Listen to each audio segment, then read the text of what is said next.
आज का हमारा टॉपिक है ट्रांसफार्मर। आज हम ट्रांसफार्मर के बारे में पढ़ेंगे। मैंने कुछ वीडियो में ट्रांसफार्मर के बारे में भी बता रखा है। ट्रांसफार्मर क्या होती है? ट्रांसफार्मर एक डिवाइस है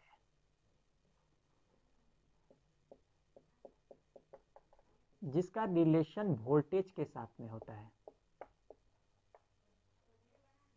ये वोल्टेज को इंक्रीज और वोल्टेज को डिक्रीज कर सकता है।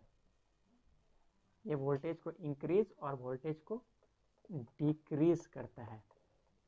ये जब वोल्टेज को इंक्रीज करेगा तो यानी कि वोल्टेज को स्टेप अप करेगा, और ये वोल्टेज को डिक्रीज करेगा तो ये स्टेप डाउन करेगा। यानी कि इंक्रीज कर रहा है स्टेप अप, हम ऊपर जा रहे हैं, और डिक्रीज कर रहा है यानी कि स्टेप डाउन, हम नीचे आ रहे हैं। और ट्रांसफार्मर का रिलेशन किससे होता है? ये वोल्टेज से होता है। ये वोल्टेज को इंक्रीज और वोल्टेज को डिक्रीज करता है। और जो इसकी प्रिंसिपल होती है वो म्यूचुअल इंडक्शन के सिद्धांत पे ये प्रिंसिपल पे काम करती है। ये म्यूचुअल इंडक्शन के प्रिंसिपल पे काम करती है ट्रांसफार्मर, यानी कि फ्राडे law of electromagnetic induction EMI के प्रिंसिपल पर भी ये काम करती है। ये ट्रांसफार्मर की प्रिंसिपल हो गई। अब हम देखते हैं कि ट्रांसफार्मर की वर्किंग कैसी होती है। ये एक ट्रांसफार्मर है।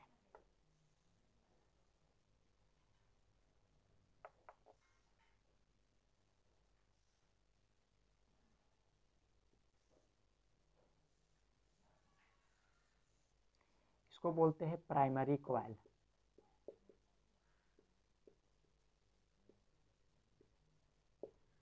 इसको बोलते हैं हम लोग सेकेंडरी कॉइल।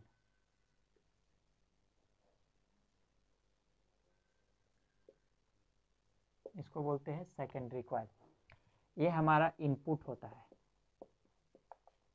इसे हम लोग आउटपुट कहते हैं। इसमें हम लोग AC करंट देते हैं, AC करंट IP, और हम लोग इसमें AC करंट देते हैं। और ट्रांसफार्मर चूंकि AC पे वर्क करता है, DC पे वर्क नहीं करता है, इसलिए हम इसमें AC करंट देते हैं। जब AC करंट देंगे तो इसमें कुछ EMF भी होगा जो प्राइमरी EMF होगा, और ये होता है number of turns. Primary side का टर्न्स होता है और ये number of turns secondary side के होते हैं। ये जो इसका होता है ये कोर होता है। ये सॉफ्ट आयरन का बनाया जाता है। सॉफ्ट आयरन की इसलिए बनाई जाती है ताकि इसमें जो मैग्नेटिक फ्लक्स का जो लीकेज होगा वो कम होगा।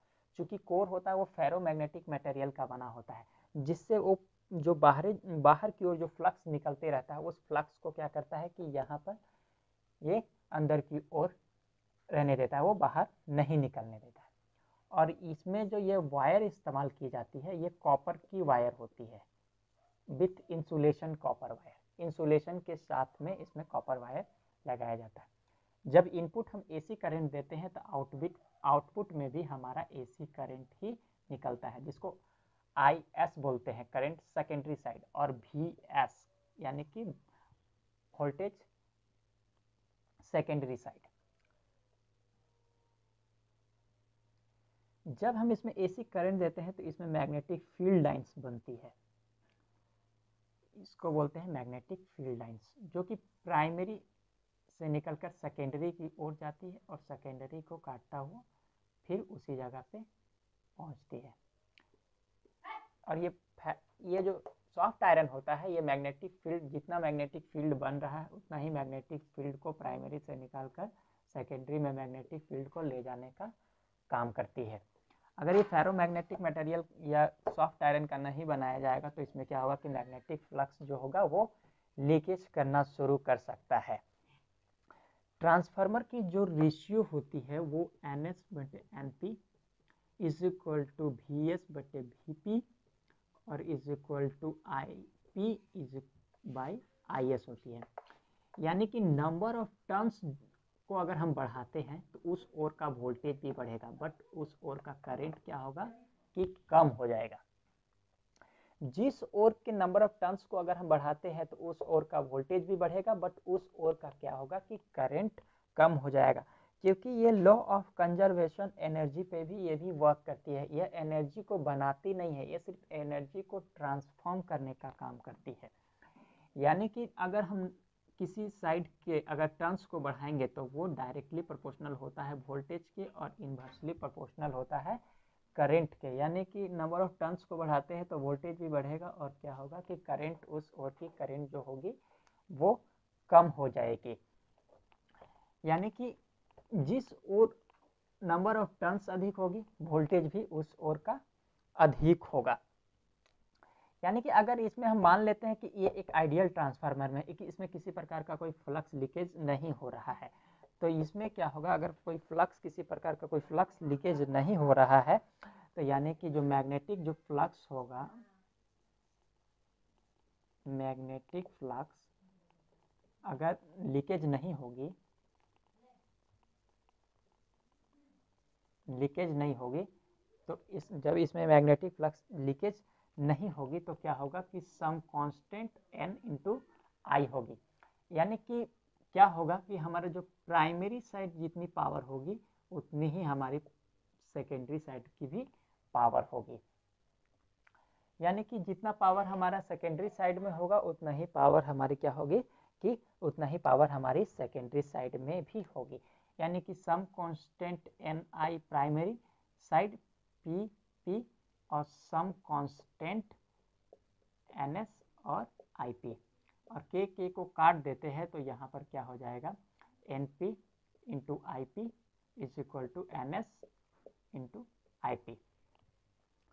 अगर हम इसको यहाँ पर इसको लेकर के आते हैं तो ये हो जाएगा एन एस बटे एन पी और ये रहेगा आई पी बटे आई एस। यानी कि अगर हम नंबर ऑफ टर्न्स, मेरा सेकेंडरी साइड ज़्यादा होगा तो हमारा करंट सेकेंडरी साइड का कम होगा, यानी कि इन्वर्सली प्रोपोर्शनल होता है। नंबर ऑफ टर्न्स वोल्टेज के डायरेक्टली प्रोपोर्शनल होते हैं और number of turns inversely proportional होते हैं करंट के। ये ट्रांसफार्मर की वर्किंग होती है।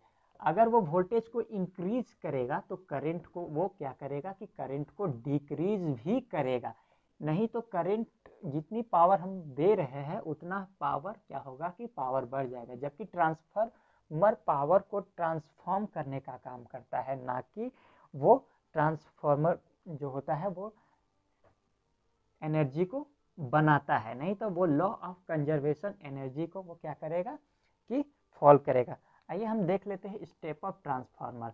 Step up transformer, step up transformer में एनएस जो होगा वो एनपी से क्या होगा कि बड़ा होगा और वीएस जो होगा वो बड़ा होगा वीपी से। उस दौरान क्या होगा, आईएस जो होगा वो कम होगा आईपी से। यानी कि अगर नंबर ऑफ टर्न्स एक ट्रांसफार्मर है,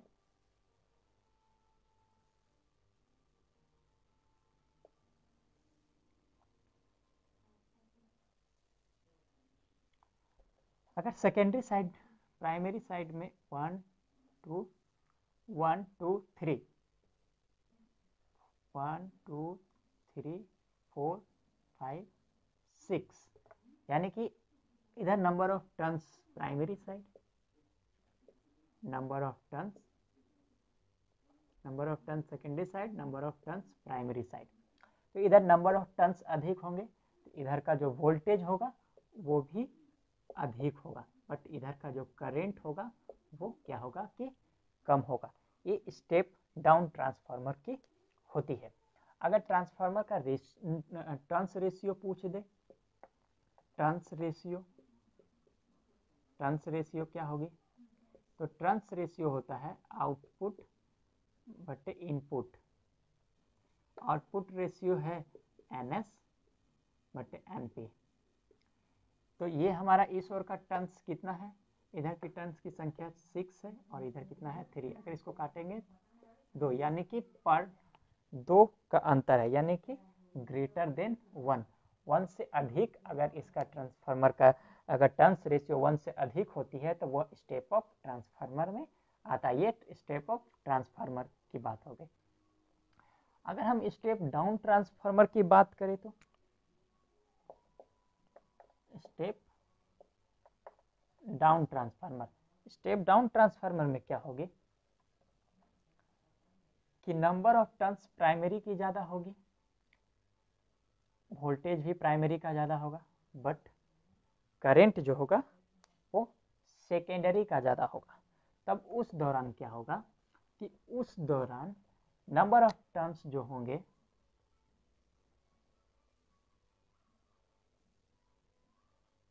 उस ओर हमारा सेकेंडरी का टर्न्स अधिक होंगे। ये स्टेप डाउन ट्रांसफार्मर है। स्टेप अप ट्रांसफार्मर में क्या होता है कि वोल्टेज क्या होती है कि इंक्रीज हो जाता, नंबर ऑफ टर्न्स को हम इंक्रीज करते हैं तो वोल्टेज भी इंक्रीज होती है और करंट डिक्रीज होती है। स्टेप डाउन ट्रांसफार्मर में हम लोग क्या करते हैं, स्टेप अप ट्रांसफार्मर में सेकेंडरी के